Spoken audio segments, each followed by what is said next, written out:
Parents always loved my adopted sister more. So when I built my own business, they tried to make me share my store opening with her graduation. So I finally got my revenge.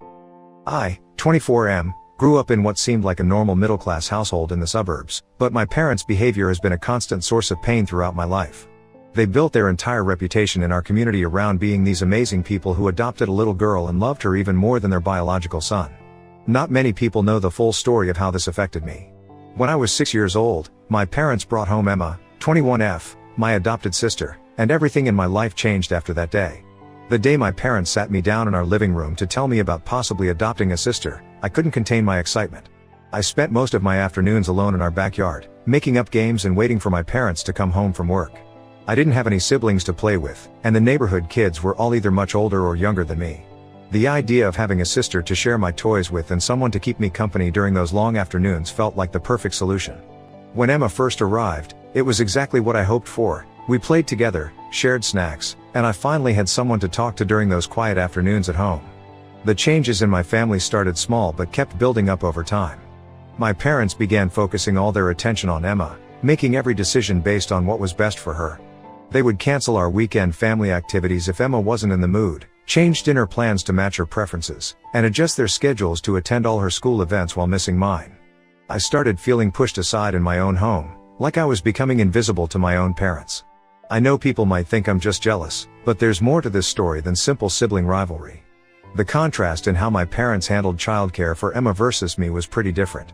Within a week of Emma's arrival, my mom submitted her resignation letter at the accounting firm where she'd worked for 8 years to become a full-time mom. This was completely different from when I was born. Mom went back to her office job as soon as her maternity leave ended, leaving me with different caregivers. My parents were always stressed about money back then, working overtime and weekend shifts, which meant I spent most of my time either at my grandparents' small apartment or with whatever teenage babysitter they could afford that month. The babysitting situation was far from ideal. These girls, usually high school students trying to earn extra cash, treated their job as a chance to hang out with their boyfriends rather than actually watching me. I'd spend hours alone in my room while they sat in the living room texting or talking on their phones. Sometimes their boyfriends would climb through our back window or sneak in through the garage door when they thought I was asleep. I kept telling my parents about these incidents, and they'd fire the current sitter only to hire another one who acted the same way. This cycle continued for years, and I spent most of my early childhood feeling like nobody really cared about my well-being. When Emma came, it seemed like it would change everything for the better.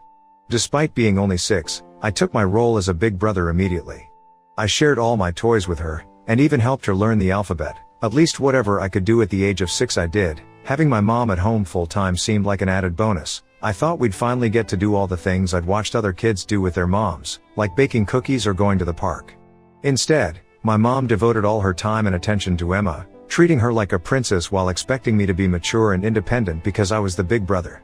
Things really started to get complicated when my parents decided to change my birthday arrangements. Emma had been found abandoned at a shopping mall, and the orphanage had no records of her actual birth date. The doctors ran various tests, physical examinations, dental checks, development assessments, and estimated she was around 3 years old when she was found. Instead of keeping her assigned date from the orphanage or choosing any other day from the entire calendar year, my parents decided that Emma should share my birthday. They presented this idea like it was some sort of special honor for me.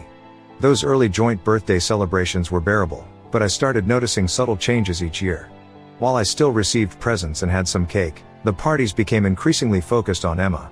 Relatives and family friends would arrive with twice as many gifts for her, cooing over how special it was that we celebrated together while barely acknowledging my presence. Everyone seemed fascinated by Emma's background story, treating her like a queen rather than just another kid. Meanwhile, I sat there opening my presents quietly, trying not to feel invisible at my own birthday party as people crowded around Emma to hear her retell the same adoption story they'd heard dozens of times before. My parents' decision to make Emma share my birthday still bothers me when I think about it. The orphanage had already given her an official date, the day she was found. We also had my grandparents' anniversary in March, my aunt's birthday in September, or literally any other day that could have become Emma's special date. But my parents specifically chose my birthday, claiming it would make Emma feel more connected to the family.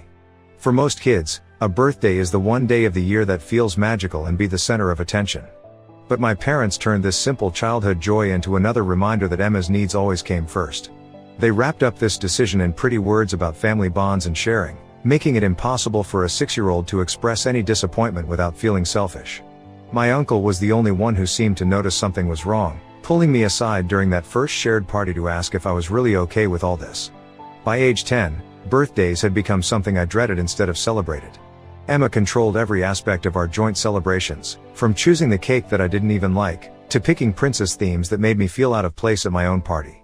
The guest list situation was particularly unfair. Emma would fill our house with 20 or more friends from her various activities, while I was strictly limited to inviting just 5 of mine. This rule meant I had to carefully choose between my friends each year, sometimes damaging relationships with those who couldn't come. My best friend stopped talking to me for weeks after I couldn't invite him to my 11th birthday. The inequality of these celebrations became even more obvious when I asked to invite my friend as a 6th guest one year. My parents immediately shut down the request, saying we'd already reached the maximum number of guests our house could accommodate. Yet somehow, there was always room for Emma's friends and their mothers, who apparently needed to supervise their daughters at all times. When I pointed out that my friends came alone, my parents dismissed my concerns with their standard excuse about girls needing more supervision. Meanwhile, Emma's friends and their moms took over our entire living room, treating me like I was just another guest at what was supposed to be my birthday too. I gathered up the courage several times to suggest having separate parties. Each attempt ended the same way. My parents would shut me down with their well-rehearsed responses about Emma's difficult past. They'd remind me how she didn't know her real birthday, as if that somehow justified taking over mine. Or they'd bring up her tough start in life for the 100th time, completely ignoring that they were giving her a tough present by constantly dismissing my feelings. These conversations always left me feeling guilty for even bringing up the subject, like I was somehow being selfish for wanting one day to myself. Eventually, I stopped fighting for my birthday. I learned to put on a smile and play my assigned role in what had become Emma's special day, featuring her brother. The hurt didn't go away, it just became a familiar feeling that surfaced every birthday. During these parties, I'd sit quietly in the corner while Emma opened twice as many presents as me, trying to look happy as relatives fawned over her and barely noticed my existence. The one bright spot in all this was discovering my love for creating things with my hands. It started small, turning an empty cereal box into a pencil holder one boring afternoon. Soon I was transforming all sorts of household items into art pieces. Our garage became my go-to place, filled with bins of collected materials, old newspapers, plastic bottles, broken jewelry, anything I could repurpose. I spent hours watching DIY videos, learning new techniques for making everything from decorative wall hangings to intricate jewelry pieces. My room slowly filled with my creations. This was something that belonged entirely to me, something Emma couldn't share or take over. What started as a therapeutic hobby in my teens had grown into a successful online business by my early 20s. I spent countless nights perfecting product photos, writing descriptions, and managing my online shop while working a day job at a local coffee shop. My handmade items started gaining attention on social media, and soon I had regular customers from across the country. My small apartment turned into a workshop, with shelves full of supplies and a dedicated shipping station in what should have been my dining room. After 3 years of careful financial planning, working overtime shifts, and reinvesting almost every penny of profit, I finally had enough savings to open my own physical store. The space I found was perfect, a former boutique in a busy shopping district with large windows and exposed brick walls. I signed the lease 2 months ago and spent every spare moment planning the store layout, designing displays, and organizing a grand opening celebration. This was supposed to be my moment to shine, to show everyone that the kid who spent his birthdays in the corner had built something substantial. I even hired a local photographer to document the whole event. When I told my parents about the store opening, their reaction followed a familiar pattern. They seemed excited for about 5 minutes before my mom mentioned that Emma was finishing college around the same time. Before I could even finish describing my plans for the opening party, they were already suggesting we combine it with Emma's graduation celebration. Think about it, we can invite everyone once instead of making them come to 2 separate events, my mom said, while my dad nodded along as if this was the most reasonable suggestion in the world. They didn't even seem to notice the irony of once again trying to merge my milestone with Emma's. I refused immediately, explaining that I wanted this celebration to focus on my achievement. My parents looked shocked at my resistance, like they couldn't understand why I wouldn't want to share this moment too. They kept pushing, saying I was being difficult and selfish, using their familiar guilt tactics about making things easier for everyone. The same phrases they'd used throughout my childhood came back. It's just one day and why can't you be more understanding? This time was different though.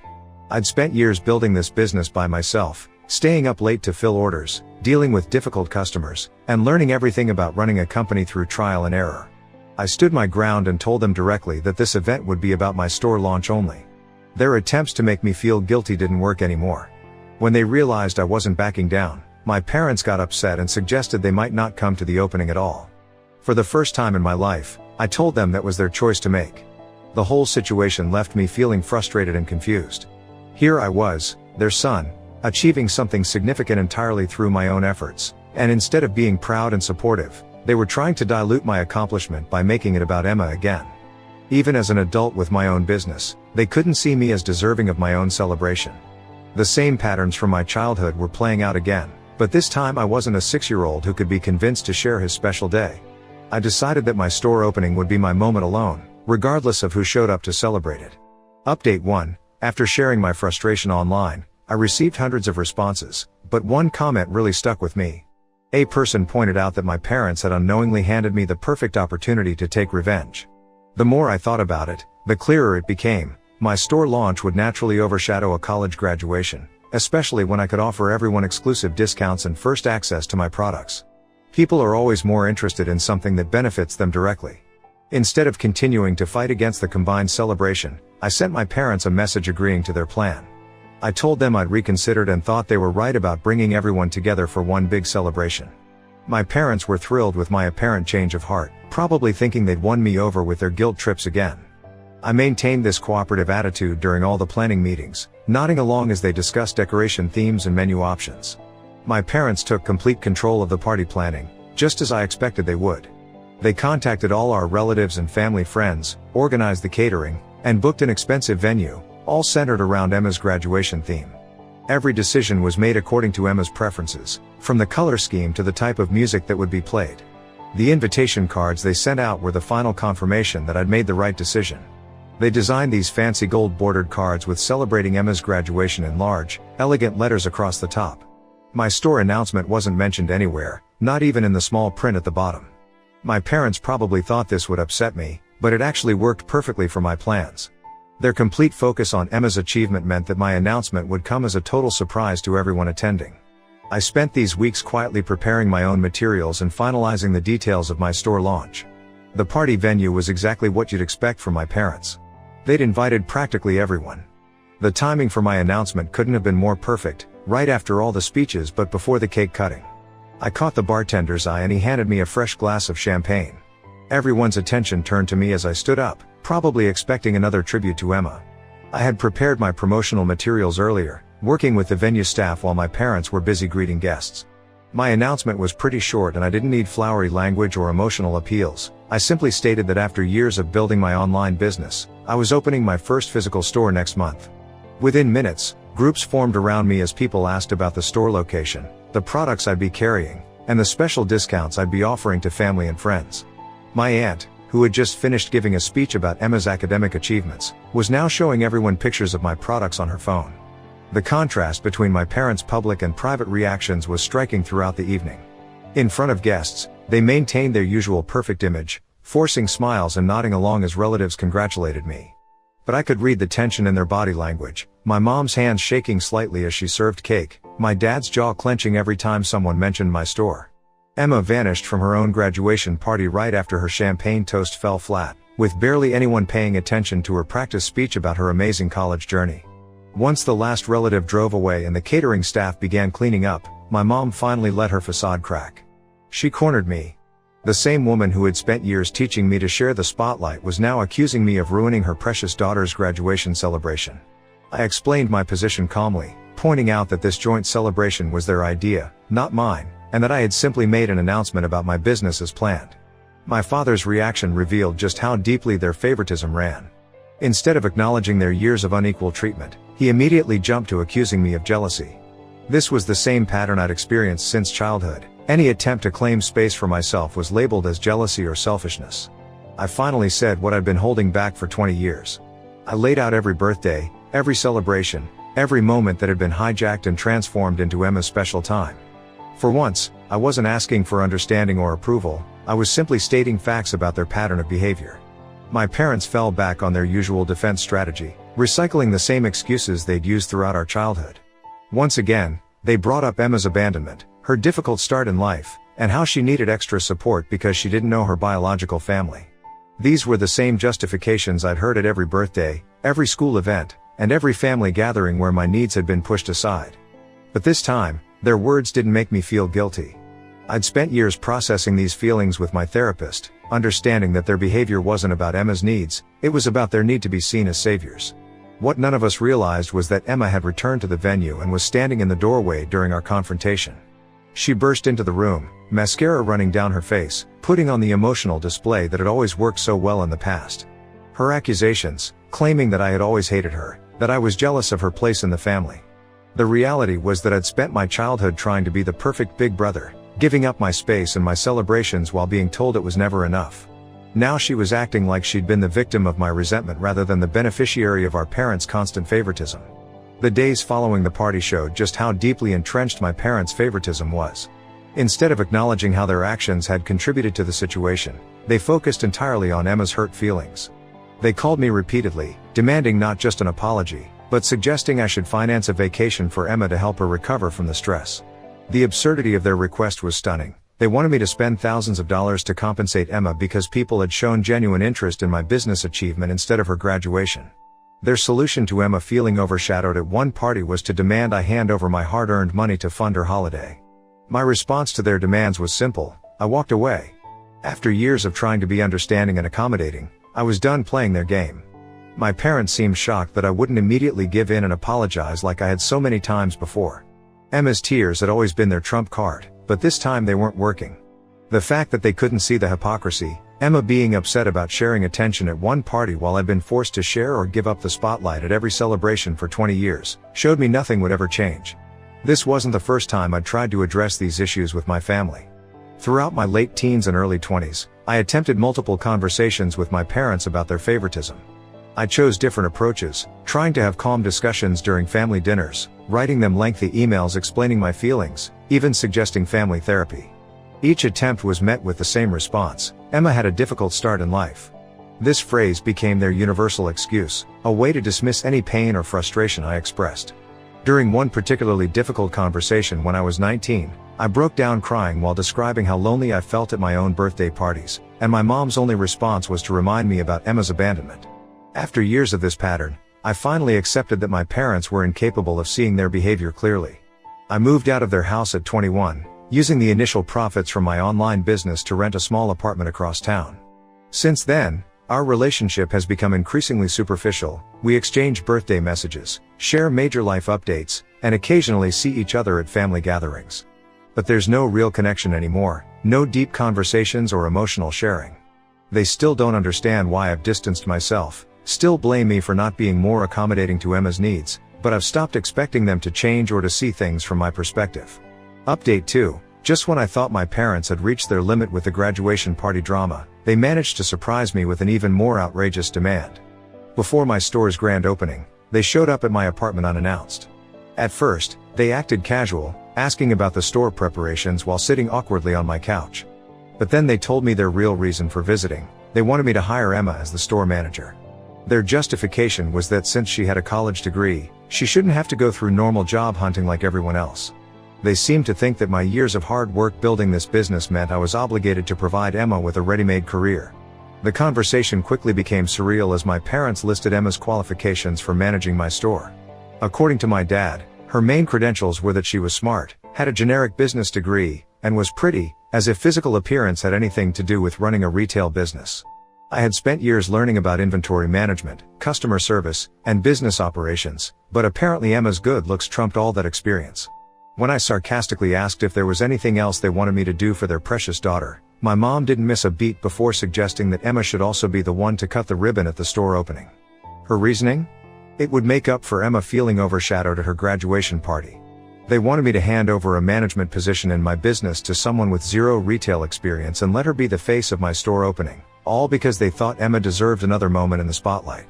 But this wasn't about sharing toys or birthday parties anymore.